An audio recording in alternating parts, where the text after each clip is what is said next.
आणि आता बातम्या पावसासंदर्भात आहेत। पेण तालुक्यातील वरवणे गावात भूस्खलन झालेलं आहे। भूस्खलनानं ग्रामस्थांमध्ये भीतीचं वातावरण आहे। गावालगतच्या डोंगराचा आणखी एक भाग खचलाय। मातीचा ढिगारा खाली आल्यानं शेतीचं मोठं नुकसान झालेलं आहे। पेण तालुक्यातील वरवणे गावात जमिनीत भूस्खलन झाल्याची घटना समोर आली आहे। डोंगरातील मातीचा भाग गावाच्या मागच्या बाजूला आल्यानं वरवणे ग्रामस्थांमध्ये भीतीचं वातावरण आहे। मागील काही दिवसांपूर्वी कोसळलेल्या मुसळधार पावसामुळे या परिसरात मोठ्या प्रमाणावर भूस्खलन झालं होतं।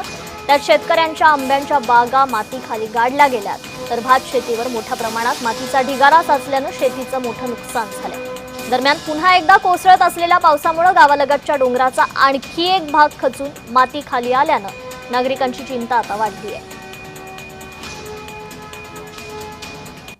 आमच्या इथे माजी खासदार दादा धैर्यशील पाटील यांनी 2-3 वेळा येऊन पाहणी केली आणि प्रत्यक्षात पाहणी केली, प्रत्यक्षात इथे येऊन सर्व पाहिले। परंतु ह्या गोष्टी प्रत्यक्षात पाहाव्या, कारण साईडलाच डोंगर आहे आणि हा डोंगर जर आला तर गावातला एक पण घर आणि राहू शकत नाही, असं मला त्याची खंत वाटते। माझी आई, माझं संपूर्ण कुटुंब, आमचे सर्व नातेवाईक एकदम डोंगराच्या कडेला राहतात। एक दिवस शासनाने येऊन आम्हाला त्यांचे हे केलं, परंतु हे प्रत्यक्षात पाहणी करावं आणि त्यांनी आमचं असलेला पुढचं जीवन व्यवस्थित करावं असं आम्हाला वाटतं।